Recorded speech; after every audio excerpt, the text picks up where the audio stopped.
আল্লাহ তাআলা কোরআন কারীমের ভিতরে ঘোষণা করেছেন, ওয়ামা আরসালনাকা ইল্লা রাহমাতাল লিল আলামিন।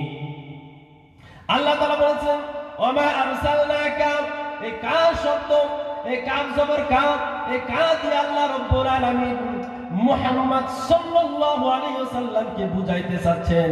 আল্লাহ রাব্বুল আলামিন বলেছেন ওয়ামা আরসালনাকা, হে মুহাম্মদ আপনাকে আমি সারা জাহানের জন্য রহমত করে বানিয়ে পাঠাইছি। সুবহানাল্লাহ, সুবহানাল্লাহ। নবীকে মুহাম্মদ সাল্লাল্লাহু আলাইহি ওয়াসাল্লামকে আমাদের জন্য রহমত করে বানিয়ে পাঠিয়েছেন। রহমত বলতে কি, আমরা জান্নাতের কথা জানতাম না, জাহান্নামের কথা জানতাম না, আমরা কবরের কথা জানতাম না, ফুলসিরাতের কথা জানতাম না।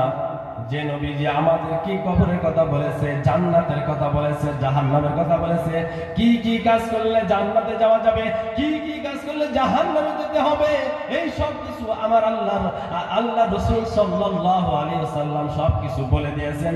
যারাই রাসূলুল্লাহ সাল্লাল্লাহু আলাইহি ওয়াসাল্লামকে মানতে পারবে, নবী বলে মানতে পারবে, রাসূলুল্লাহ সাল্লাল্লাহু আলাইহি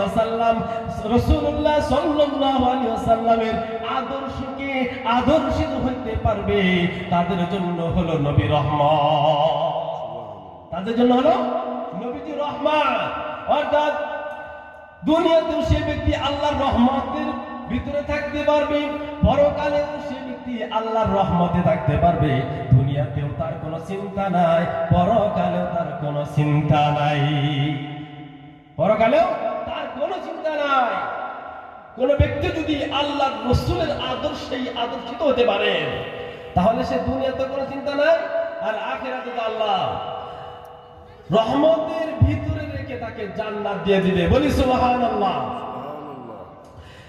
তো আল্লাহ রাসূল সাল্লাল্লাহু আলাইহি ওয়াসাল্লামের আমাদের প্রতি 5টা হক রয়েছে। কয়টা? 5টা হক রয়েছে। তার ভিতরে সর্বপ্রথম যে হক, সমস্ত উম্মতের উপরে নবীজির সর্বপ্রথম যে হক, সেই হক হলো নবীজির প্রতি অন্তর থেকে খাঁটি মনে ঈমান আনা। খাঁটি মনে ঈমান আনা। রাসূলের যে সর্বপ্রথম যে হক, সেই হকটা হলো রাসূলের প্রতি মন দিয়ে, দিল দিয়ে ঈমান আনা। আল্লাহ তাআলা বলেন ফাআমিনু বিল্লাহি ওয়া রাসূলিহি ওয়ান নূরিল্লাযী আনজালনা আল্লাহু বিমা তা'মালুনা খাবীর। আমার আল্লাহ রাব্বুল আলামিন বলেছেন ফাআমিনু বিল্লাহ, তোমরা আল্লাহর প্রতি ঈমান আনো, তারপরে রাসূলের প্রতি ঈমান আনো, রাসূলের প্রতি ঈমান আনো, তারপরে কোরআনে কারীমের প্রতি ঈমান আনো। আল্লাহ তাআলা বলেন আল্লাহু বিমা তা'মালুনা খাবীর, তোমরা কি করো ওই সব কিছু আমার আল্লাহ তাআলা জানেন। আল্লাহ তাআলা জানেন। আল্লাহ তাআলা অন্য একটি আয়াতের ভিতরে বলেন কুল্লুন আমানা বিল্লাহি ওয়া মালাইকাতিহি ওয়া কুতুবিহি ওয়া রুসুলি। আমার আল্লাহ তাআলা বলেন সমস্ত জিন ইনসান সব মুমিনরা আল্লাহ রাব্বুল আলামিনের উপর ঈমান এনেছেন এবং তার ফেরেশতার উপর ঈমান এনেছে এবং তার কিতাব সমূহের প্রতি ঈমান এনেছে এবং সমস্ত রাসূলগণদের প্রতি ঈমান এনেছে।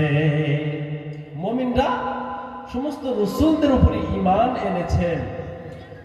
সুতরাং রাসূলের প্রতি ঈমান আনা আমাদের সবারই জন্য ফরজ।